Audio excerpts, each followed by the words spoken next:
তো আজকের ভিডিওটি আমি টেনশন থেকে দূরে থাকার বা টেনশনকে রিমুভ করার বেস্ট মানে পাঁচটা পাঁচটা বেস্ট আইডিয়ার কথা আপনাদের সঙ্গে শেয়ার করব।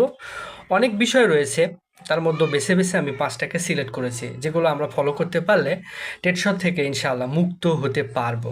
নাম্বার ওয়ান, আপনাকে মেডিটেশন করতে হবে। মেডিটেশন জিনিসটা কি? খুবই সিম্পলি, সেটা হচ্ছে আমাদের শ্বাস প্রশ্বাস এর যে কন্ট্রোলিং নিয়ন্ত্রণ, এটা আমাদের দৈনিক যদি আমরা 5 মিনিট করে প্র্যাকটিস করতে পারি, তো অনেকটা রিলিজ হয়, ব্যাপারটা টেনশনটা অনেকটা রিলিজ হয়। তো ব্যাপারটা কিভাবে করব? 5 মিনিট। তো সেটা হচ্ছে কি, আমরা প্রথম 4 মিনিট শ্বাসটা নিব। 4 মিনিট, সরি, 4 সেকেন্ড ধরে শ্বাসটা নিব, 4 সেকেন্ড ধরে রাখবো, আবার 4 সেকেন্ড ধরে জিনিসটা ছাড়বো। তো ব্যাপারটা যদি আমরা করে দেখাই তাহলে কেমনটা হয়? যেমন আমি বুক ভরে নাক দিয়ে নিঃশ্বাস নিব, নেওয়ার পরে 4 সেকেন্ড ধরে রেখে আবার মুখ দিয়ে ছেড়ে দেবো। তাহলে কীরকমভাবে হয়? যেমন